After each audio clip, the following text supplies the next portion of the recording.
In the second of these airbrushing videos, I'm going to look quickly how easy it can be to varnish with an airbrush. So I've got two miniatures that I'm going to work on. One was done by my wife, one was done by me, but that side isn't important. There will be some brush work on this because there are several phases to achieving good varnish results. But let's move down to the paint booth. It shows I watch too many board gaming streams, as I nearly said, down to the table. So Zeke from Midara and the Brute from Gloomhaven are the two miniatures that we will be working on. Exactly the same setup as before. I have done absolutely nothing to the airbrush since we finished the last video, partially because it was only a couple of minutes ago. This time, again, I'm using it pure. I'm using the Mecha Gloss Varnish from Vallejo. These are the Mecha varnishes and primers are designed to go straight to an airbrush. And I find they work very well. So I'm starting off with gloss varnish. The reason for that is gloss varnish is far stronger than a matte varnish. So to protect your miniature, especially if you're using them on a table, I will start off putting on gloss and then I will move on and follow it up with a matte varnish. So there's our miniature. As you can see, oh, almost forgot to turn on my extractor.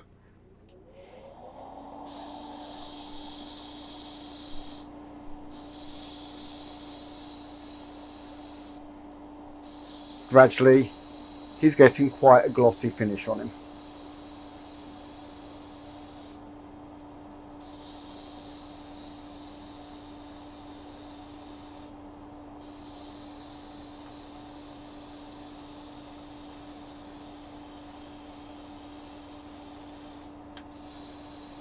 Again, remember how directional an airbrush is. You need to come from every angle.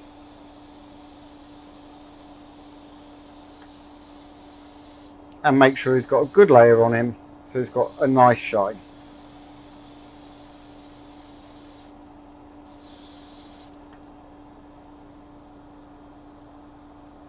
Oh, so there you can see, he's nice and shiny. Compared to, let focus come, the Brute, who isn't. Yet. So, same for the Brute. There are very few miniatures that you probably want all coated in gloss. Unless you're working with radio controlled cars, vehicles, some sci-fi stuff, you might want to be predominantly glossy.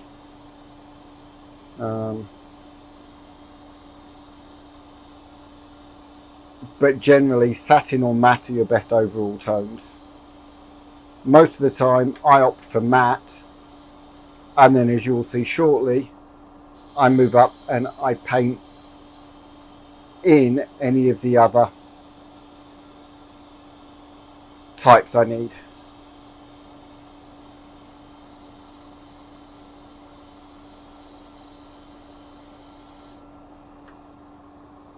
See, starting to get a nice gloss to him.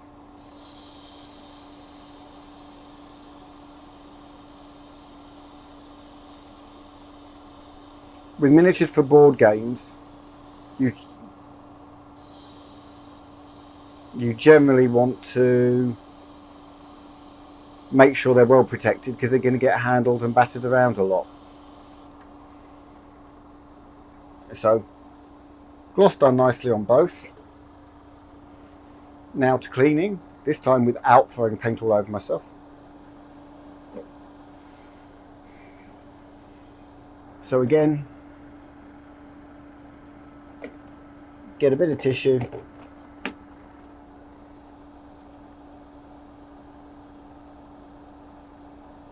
and clean it out.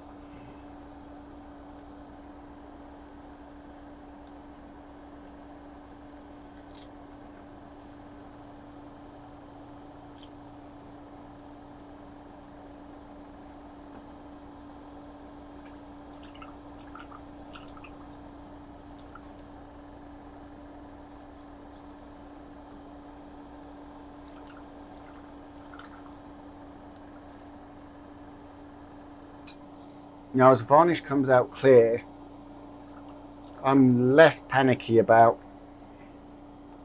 making sure I've got all of the colour residue gone. Move those out of the way. And then just blast the remaining water out. There we go. Now I'm going to move to matte varnish. Again, make sure you shake it up very, very, very thoroughly. Vallejo Mecha matte varnish.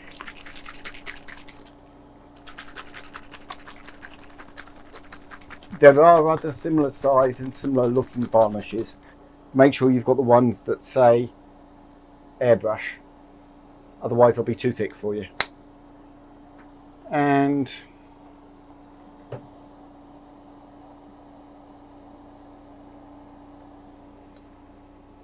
some in the Airbrush. Now I'm just going to zoom in a little on this.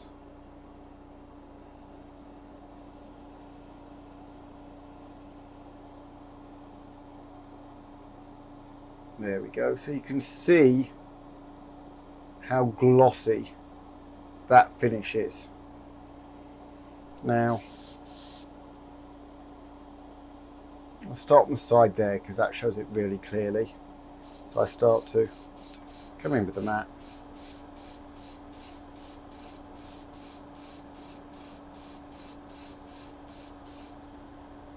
And that's flat. Now the trouble with the matte is it does that to your metals. So you'll get a very, very matte effect, which is generally what we want, but it will leave some areas where actually you want a bit more reaction, you want a bit more gloss. So at that point I'll come in with a brush with either the Vallejo Metal Varnish or some gloss for the eyes, some satin on some fabric if I think it's needed.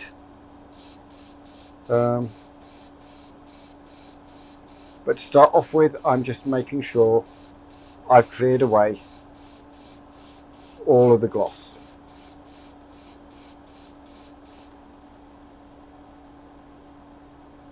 As you can see. And I'm just coming in, making sure again I come from every angle.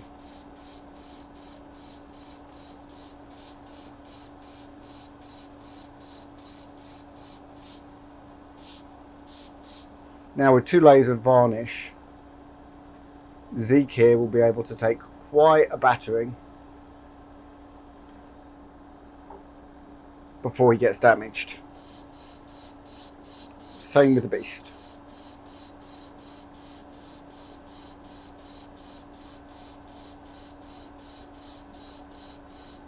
But see how quick and easy it is? And it's a lot smoother and safer than using a rattle can. If the atmospherics or the humidity is wrong, a rattle can crystallize, which gives you a kind of foggy effect over your miniature and ruins your paint job. Equally, you don't want to be outside in freezing temperatures having to either prime or varnish your miniatures.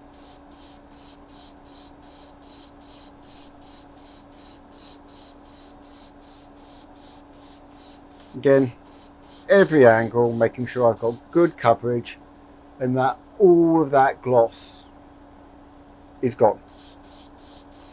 But look how good that cape is looking at the back.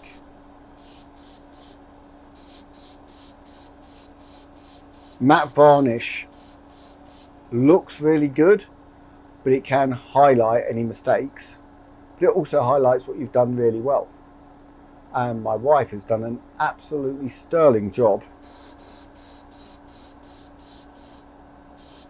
on this beast.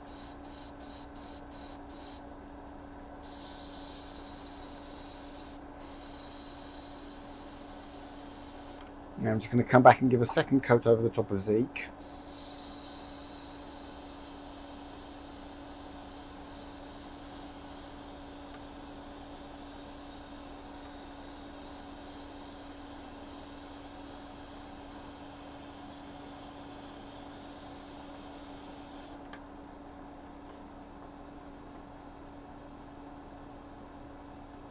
Like most of him, I'm not happy with his face, but it's not bad. And that's the fundamental varnishing done. Zoom back out.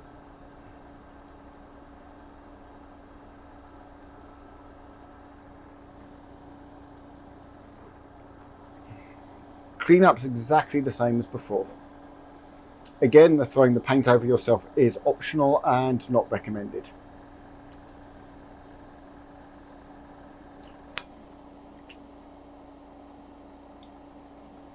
Especially if you're on a carpeted surface, because then someone's going to be upset with you for the carpet.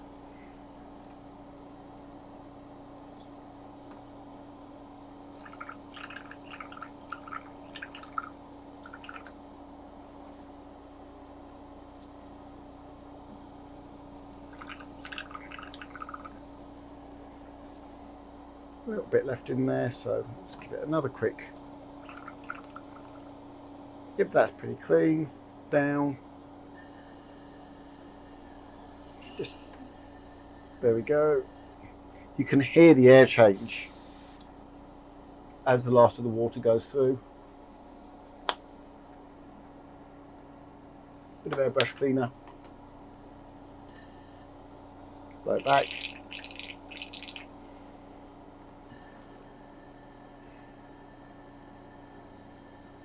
And you can't see the inside that clearly from this.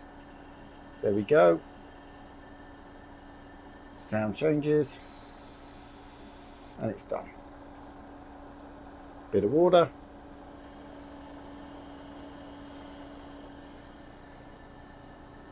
You can probably hear the compressor just quietly in the background. You want a good compressor that's quiet, a noisy one, and you won't be able to hear yourself think. That one I think is only about 50 or 60 decibels. Should be done. Yep. So that's done, that can be cleaned. Put away. And you zoom in again for the next bit.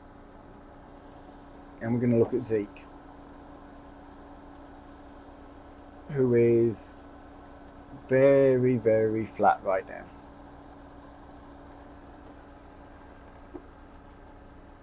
So make sure I grab the right thing, because I don't want to be using a wash.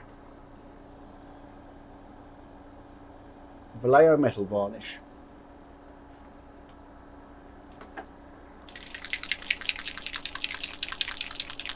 And really, really shake the pot.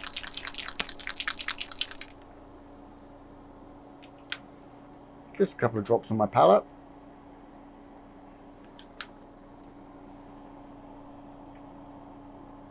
Grab a brush.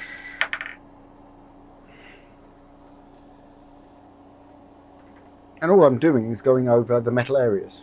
So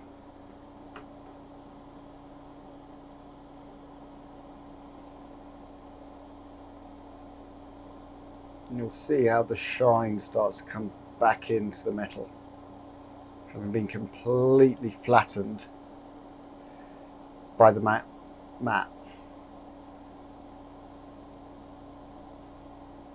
If you don't have metal varnish, gloss or satin varnish will do it as well. But if you use metal varnish, it's got just the right tone. Oh, come on, focus. Try moving this out of the way in the hope that it doesn't steal the focus.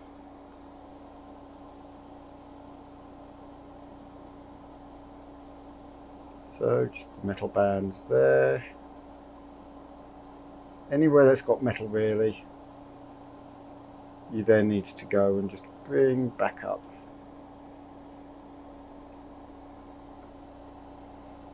Metal on his shoulder blades.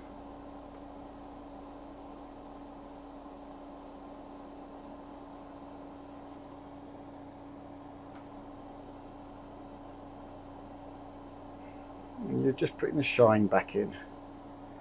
Equally, if you want something that's undead, got old, not rusted, but it would also work for rusted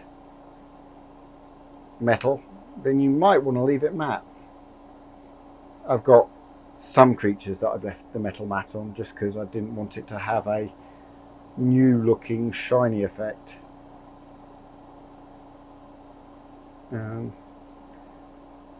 I did that for the Madara animates. I just left the whole thing matte. Now some of this can be quite tricky because you might have small bits of metal. So in this case we've got the pendant, and it's just the same as when you're painting, controlling where it goes. Though because it's clear, it's slightly less critical unless you're doing a showpiece, because quite often for a showpiece you won't varnish because you want all of the different textures you're creating with the paint.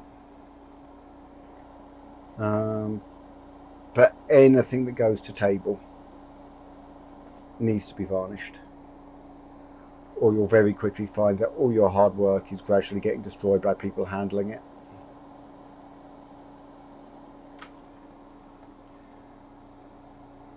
So see, there's now a bit more life to that blade. It's not flat in the way his trousers are. It's reflecting a little bit of light, and put a bit more on this side. Then I'm going to clean the metal off my brush, and I'm going to grab some gloss.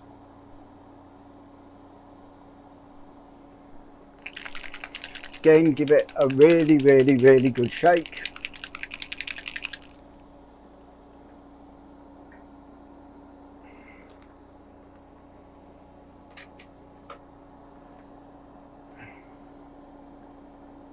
Now there are only 2 points that I'm planning on putting gloss. The very tip of his cigarette,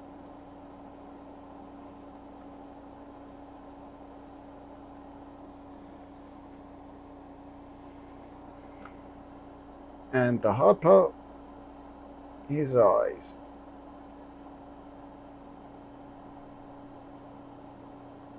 Because eyes are usually wet.